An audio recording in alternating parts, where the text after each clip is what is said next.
everyone, welcome back to another Thursday Tips and Tricks.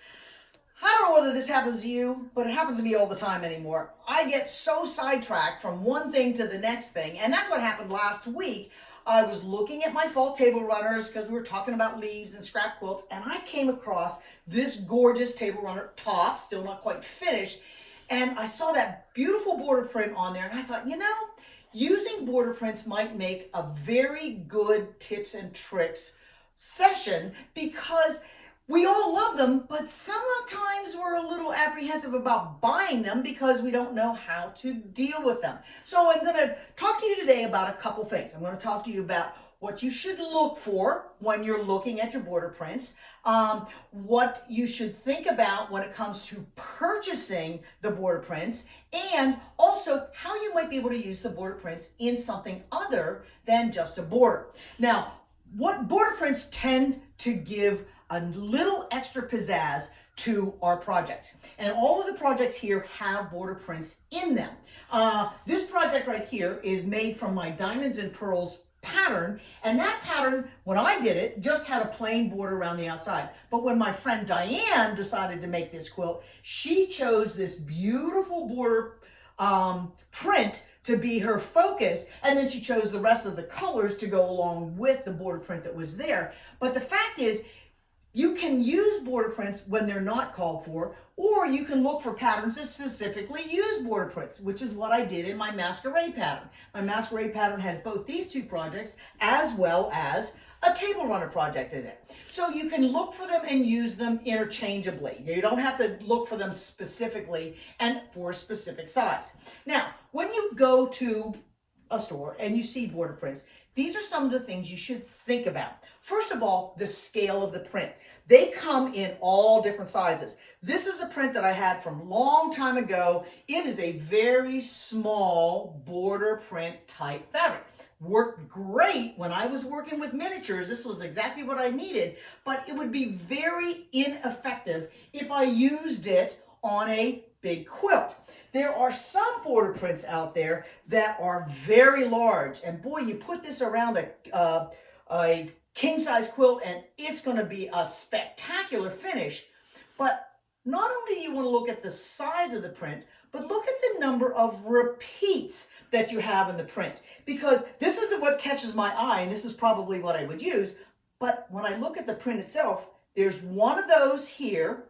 On the other side, there's one here, and then there's only one more repeat in the middle. That means for each length, I'm only going to have 3 repeats. Well, I haven't made a project yet that doesn't have at least 4 sides on it. So think about that. If you buy a bigger print and it only has 3 repeats, you're going to have to buy a lot more fabric to be able to use those in your projects.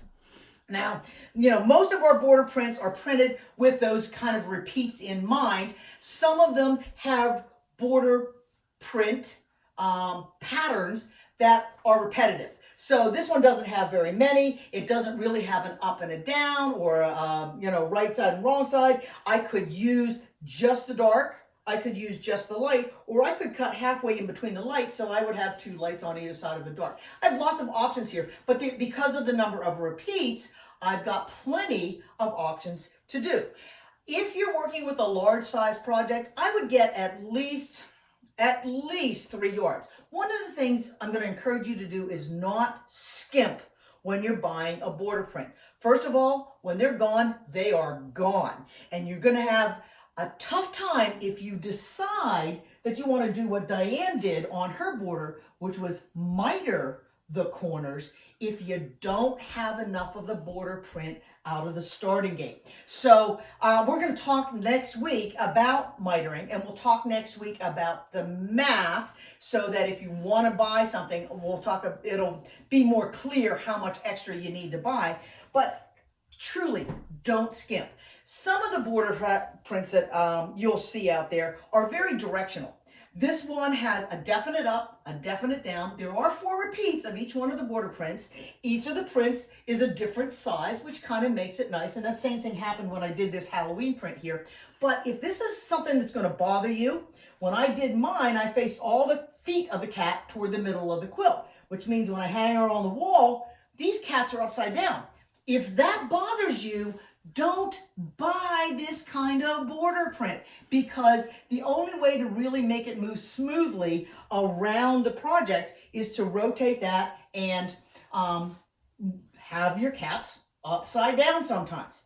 And here's another thing. When you go to purchase a border print, something that you love, take and buy at least some of a companion fabric that goes along with it, so that you can use the companion fabric maybe in the middle of the quilt, or you can use the companion fabric quite possibly for the corners. Because when it comes to adding border prints, one of the apprehension things is, how do I turn the corner? I don't know how to miter. Well, there's some other ways you can do that, and we're going to talk about those in a minute. But I do want to show you one more little border print project that I have here. This is a project I made for my daughter a long time ago, and I used the border prints for the border, but I also used the border prints in the piecing to make a great row quilt. But what you probably want to avoid is this kind of scenario when you're adding your border prints. It's not as attractive as either a setting square or a unit, a rounding unit to go around the outsides, and I'll show you that in a minute. I try not to do this very often. And a little bit about scale. This was about the right size scale of migrating geese to go with this border print. This border print only had one print in it, and I like this project a lot, and I've decided that I want to repeat and make a bigger project. And the border print that I chose is much wider. And so what happens is this, if I use this same size migrating geese strip, this would be overwhelm the project. And consequently, or conversely, if I had chosen this size migrating geese for this smaller one, they wouldn't have been nearly as balanced and nearly as pleasing. So you're going to have to think about the scale of your border print along with the project that you intend to use it for to get maximum benefit out of the design. All right, so let's come into this little project right here. This is a project that I did finish off with just plain squares in here, and I looked at this the other day and I thought, you know what, I don't really like that. So I'm going to play with and show you some different scenarios that I'm thinking about replacing in those corners. One, instead of just a plain old 5-inch square, I thought, well, what if I place a piece square in there? Oh, I like that. I could live with that. It does have light on the corners, which sometimes doesn't work so well for me. It might work better if I do that, but that's one scenario that you could possibly consider putting in there instead of just a plain square. And after I did the half square triangle, I thought, well, what happens if I do a little fussy cutting? What happens if I fussy cut some of that border stripe and wrap it around here?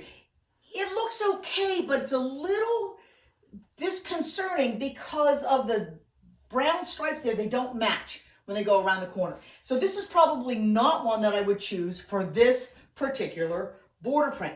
You remember when I was talking about having additional companion prints to go along with the border prints? One of the things you can do sometimes is take those companion prints, find an interesting element in there, and build a corner out of that. Now this one happens to be a moose, and these all happen to be polar bears.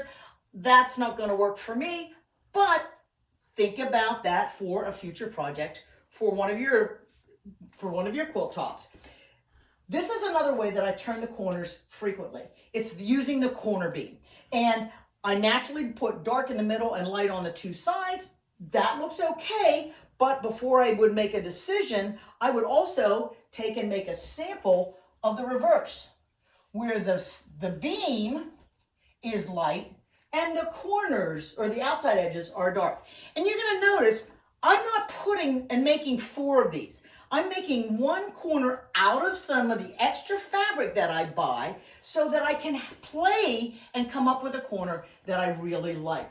One of the corners that I use probably more than any of the others is that squared corner, that square and a square corner. Here's one where the center is dark, the surrounding are light. That looks fine. Here's one where it's just the opposite. That looks good too. And then I thought, well, what happens if I do, again, a fussy cut for that square that's in the middle. And I really kind of like that one a lot. All right, Fussy cut the bear, and he's walking diagonally around, so he'll walk diagonally around in the same manner there. And there's one more that I have here that I think I really like, and it's not using the border print, but using the 3 colors that are in here and making an economy block. And I think that's the one that I've kind of decided on. But you get the idea that you can round the corners of your border prints with just a simple square if you'd like, but there are options that you have. And next week when you come back, I've got a couple small projects. I'm going to show you how to go about doing border prints and mitering the corners. So I hope that works for everybody. You guys have a great week, and I'll see you next Thursday.